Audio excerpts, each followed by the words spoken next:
intro better. Okay.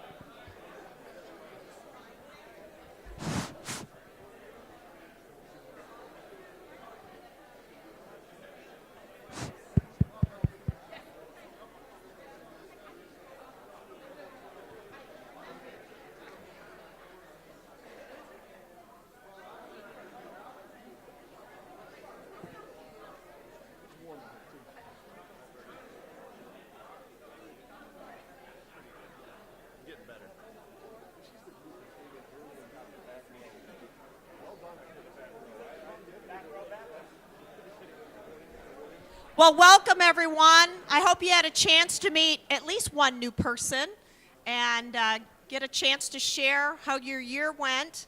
I'm not sure if anybody could hear anything with all the chatter going on, but at least we got you warmed up and ready. I now have the pleasure to introduce our featured speaker, Clay Staires. He's been a leading authority on processing the frustrations and difficulties that accompany leadership.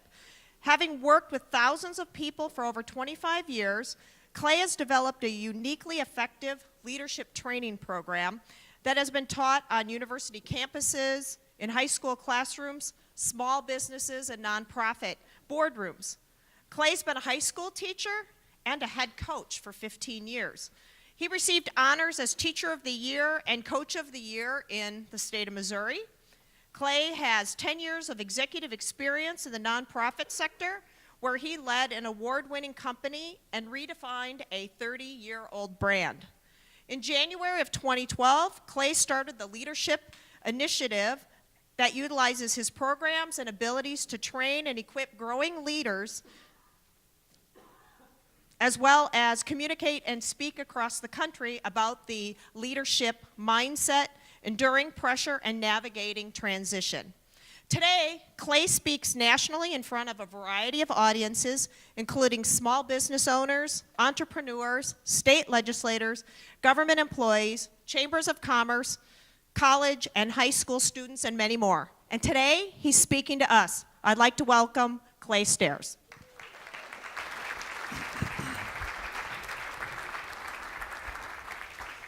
Thank you very much, Julie. Appreciate that. Good luck up there. Well, thank you so much. The first thing is navigating this step. Yeah, Marcia and I were talking a little bit ago. Okay, I haven't stretched out yet today. I may not want to navigate this thing just too quick here. So, well, man, that was wonderful watching you guys interact there. So it sounds like we know each other a little bit. Is that right? You guys see you looking? Look at a little bit. Love that right there. So, and Julie, thank you for doing that activity just to kind of create some energy in the room. I want to let you know, I will not kill the energy, okay?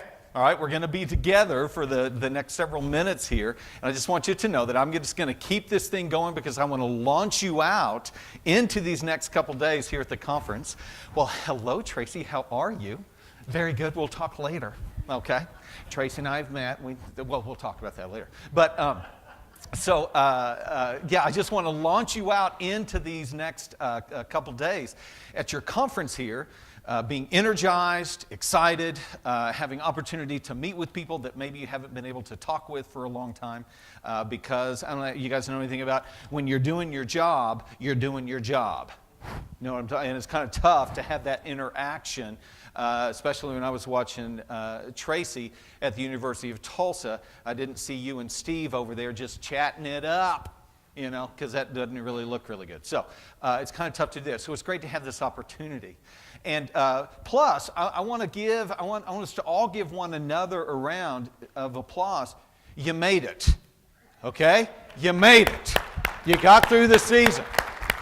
Congratulations. Congratulations. Now, is there anybody in here today that's going to be coaching or going to be reffing tonight? Okay. Raise your hand. Raise your hand if you're going to be reffing tonight. Okay, very good. I want to know your name so I can yell at you later. No, I'm joking. But, and I was just talking with Marcia too, and evidently I'm going to be sitting with all of you, you know. So I've got the seats and I'm going to be sitting there with you. I'm going, oh man. I'm going to be sitting with all you guys, so when I want to get up and scream and yell, okay, no offense, I'm sorry, but I'm just going to have to yell. What are you talking about? Not you, it's them, type of thing. So, but it is an honor to be here today with the NCAA volleyball officials. It's been a lot of fun getting to know Marcia, talking with her. My daughter, who is a freshman in high school right now, has been playing volleyball for the last few years. So Marcia, thank you so much for giving me an opportunity to be super dad, okay? Because I'm at the NCAA, I'm talking, and we're going to the game tonight. And so all of her friends are going, no way, you get to do that. So I'm super dad for a while until I make her do her homework, and then that's out the window. But again, it is an honor to be with you guys today. I have had, over the last 25 years, I've had an opportunity to do leadership in multiple roles, in several different scenarios. Leadership in crisis. Does anybody know about leadership in crisis in here? Okay. Also, how about leadership in prosperity? Anybody know anything about leadership and prosperity when things are all going really good and things are growing and all that? And I've had an opportunity to do both of those. I've had chances to have people in my face as a coach. Anybody ever had anybody in your face before in your position? It's just trying to just have a conversation. All I'm wanting to do is talk, you know. That's all I want to do. I've had that with students and with athletes as well as other coaches too. I did grow up here in Oklahoma. Went to Skytook High School. Anybody ever heard of Skytook? Raise your hand. Good deal. Good to have you. Yeah. Steve, are you from Owasso? Isn't that right? Yeah, we were talking about that. So Steve is from Owasso. I'm from Skytook. We just went to the state championship football game, which was huge because we haven't been there in 40 years. So it was amazing. And we got slaughtered. But anyway, I'm still dealing with that, trying to get on. But it was hilarious, though, because there were so many people. It was like a huge reunion, people coming back wearing the old letter jackets, you know? And there were just several. Shouldn't be wearing that, man. Should be. You want to go ahead and take it off, maybe throw it over the shoulder. But do not put that back on. It's a little bit small. But then from Skytook, Oklahoma, we were 2A at that time, okay? This was back in horse and carriage days. Long time ago, we were 2A, and then I actually had an opportunity to go to the University of Oklahoma and play football with Barry Switzer back in the day, in the wishbone days. And I was all about 150, and I was a wide receiver. So if you know anything about the wishbone, what the heck is a wide receiver doing? I'm blocking linebackers all day long. And at 150 pounds, I was just getting beat up all the time because they would just catch me in the air, throw me, and then go make the play. And but man, I tell you, what an opportunity to grow and develop. What an experience to have as you guys were up here talking about some of the greatest achievements, greatest things in your life. Those were some of the greatest times, okay? Some of the greatest times in my life, being able to step into that level of, in that arena. And then from there, went into classroom teaching, did 15 years of classroom teaching, started in Tulsa, did some time up in Boston, Massachusetts. That was a good time, Julie. All right, anybody here from Massachusetts? Okay, thank you very much. All right, we'll talk accents here in just a little bit. It's wicked pissa, man. Yeah, you know, I could have just offended half of the room right there. It's a Massachusetts thing, am I right? Yeah, thank you very much. And then in Kansas City, I was there for about 9 years in Kansas City. Loved being up there. Got some going to Kansas City. Anybody else from Kansas City area up there? That's where I taught and coached for most of my career. It was wonderful up there. Primarily, I did track and soccer. Those were my primary ones. But if you're a high school coach, you're coaching pretty much anything they ask you to. And so I did some other things as well. Never got a chance to do volleyball, though. But I did play volleyball up through the 8th grade, which was fun because at our school, that was the sport that we did. We did basketball, we did volleyball, we did track. Those were the 3 sports that we had and loved it. Just really, really enjoyed it. So in preparing and thinking about, what's your name? April. Hi, April. Hi. I'm Clay. It's nice to meet you. Now I know your name. I'm going to pick you on the rest of the day. Great. All right, good deal. April, everybody. So when thinking, April, about coming and talking with you guys, I'm just kind of wondering, what is this crowd going to be like? Because I'm thinking it's a whole bunch of officials. It's a whole bunch of rule people. You know, it's a bunch of people that just walk around obeying the rules. And they're going down to the mall, and they're just seeing people like me who are rule breakers. I don't know, no, I'm not even going to ask you to raise your hand because I probably won't get anyone in this room that is a rule breaker, okay? I'm joking, April. Yeah, that's probably, we all kind of have a little bit of that in us. But I mean, I'm that guy that if the line is right here, I'm right next to it, and a lot of times, I'm just wanting to go over here just to see what happens because it's kind of fun over here on this side. It's a little exciting, you know? You can kind of really find out about people when you start breaking the rules. But I've grown up, I'm the youngest of 4 kids, and so I always had the mentality of, oh, those rules don't apply to me. Anybody know what I'm talking about?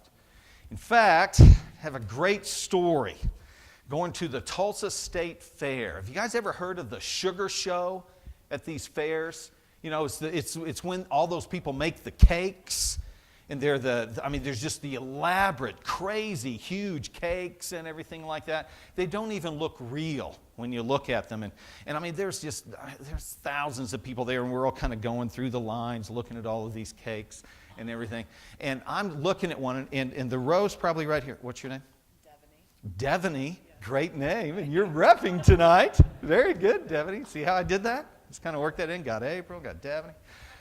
But here I am looking at the cake, and the little bar is right here. They don't want you to get really close to the cake. And we'll say that Devaney's head is the cake.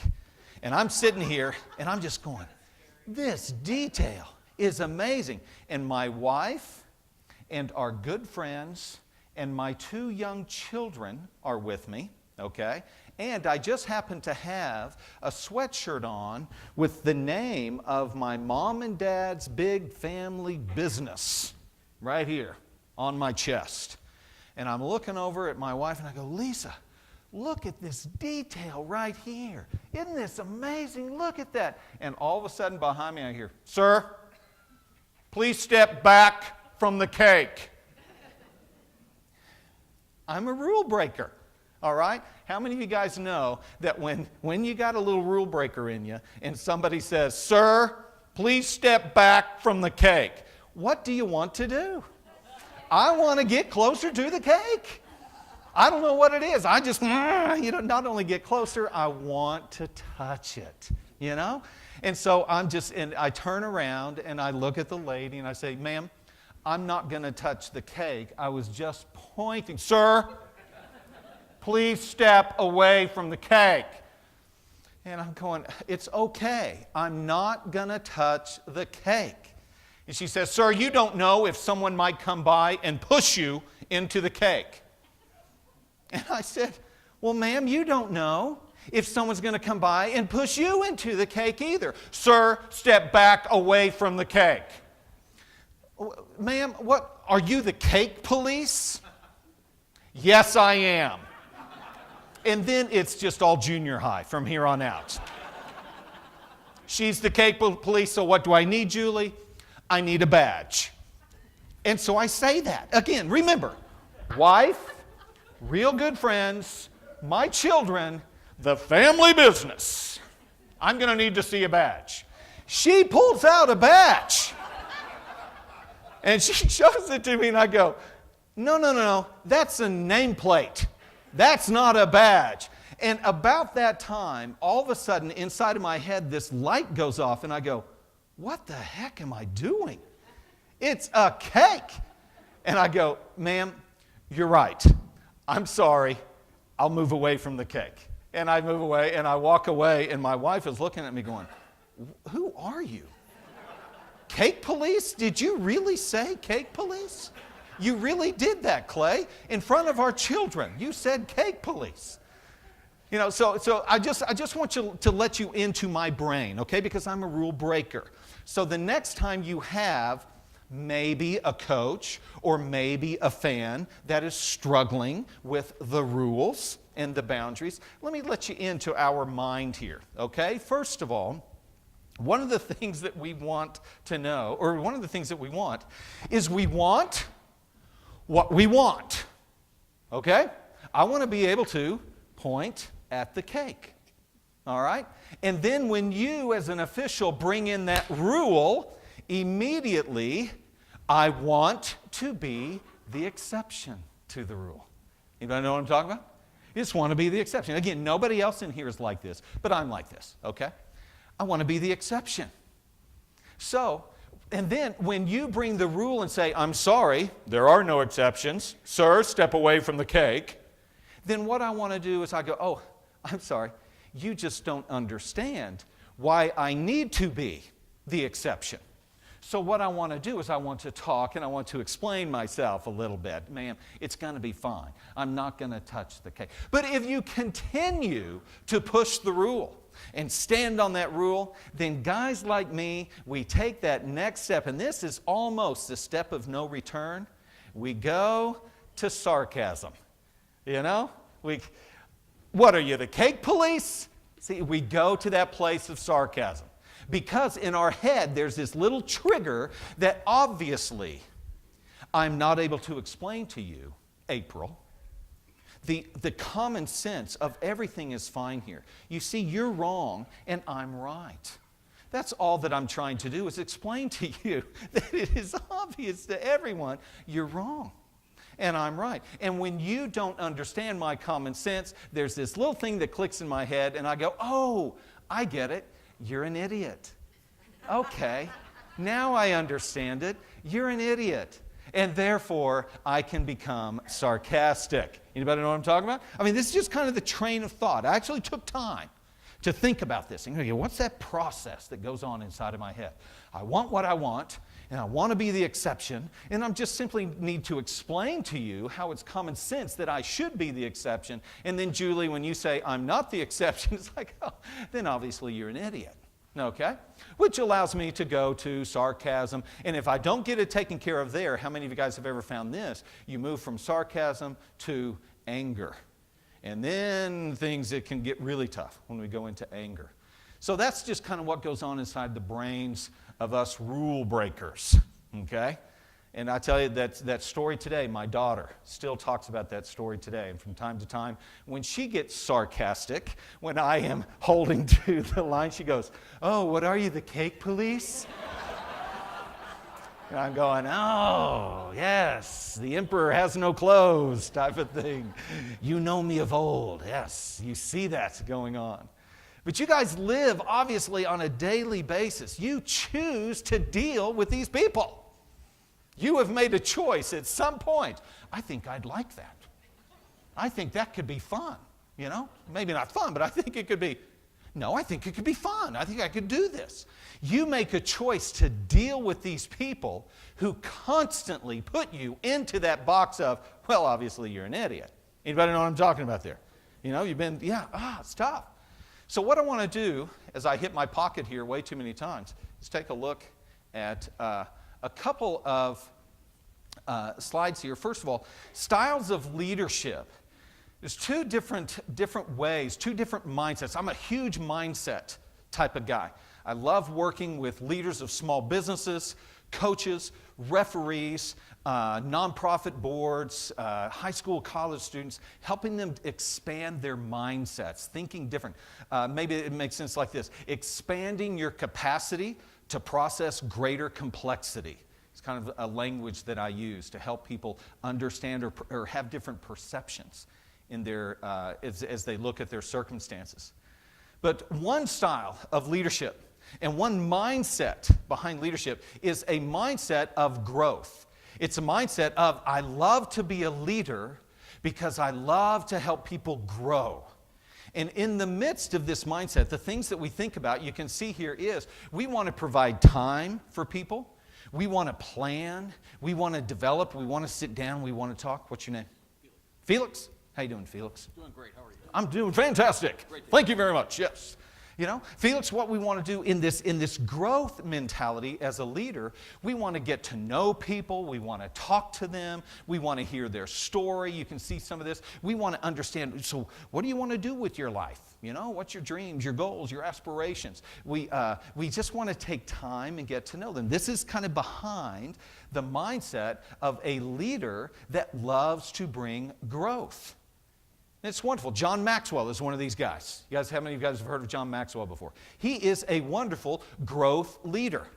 You know, I call him Papa Maxwell because he just comes in with this voice and, You just want to sit down by the fire with John and sit and talk a little bit about leadership, and every now and then maybe just kind of get real close and let him give you a big hug. Because he's just that guy. He's that growth mindset in leadership. I took a position when I was up in Kansas City. The position that got me out of teaching school was taking over the family business. And my brother had been running it for 20 years. Obviously, he was an idiot. Okay, I'm sorry. But it was in a real crisis time. It was in a real struggling time financially, leadership-wise, even cultural-wise. And so I was teaching, and I was feeling like, well, it's probably about time to go back home and take over the family business. So I came back to the business, and the business at that time was in crisis. And I came in as a growth leader. And so there was a little bit of a difference of my mindset and the job that needed to be done.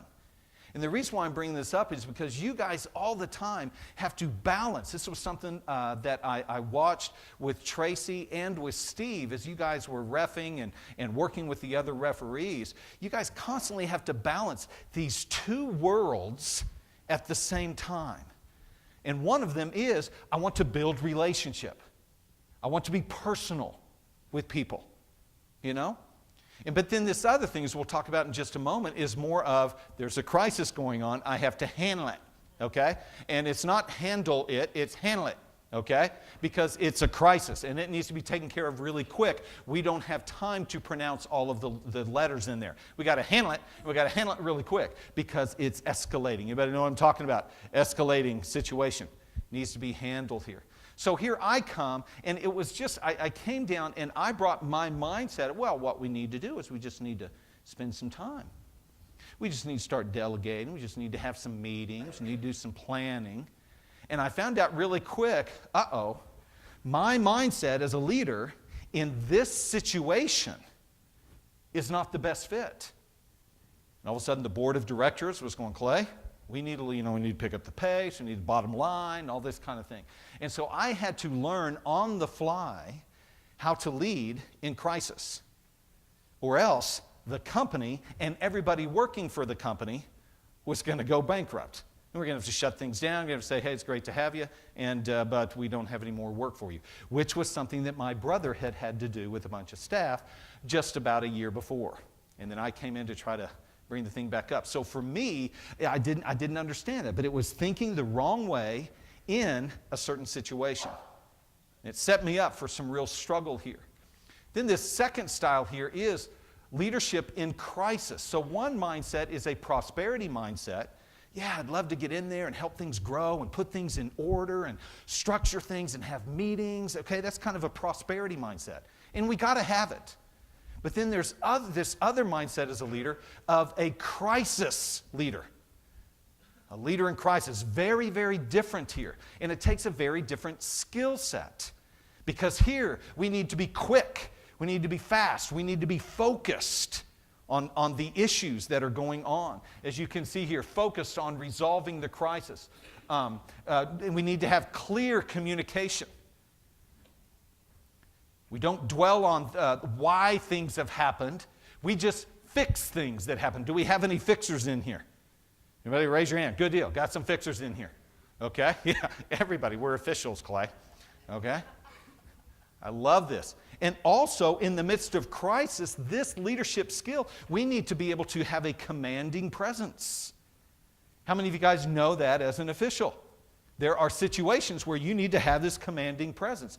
But if you have the commanding presence in a situation where there needs to be growth, there can be a real problem. For instance, sir, step away from the cake.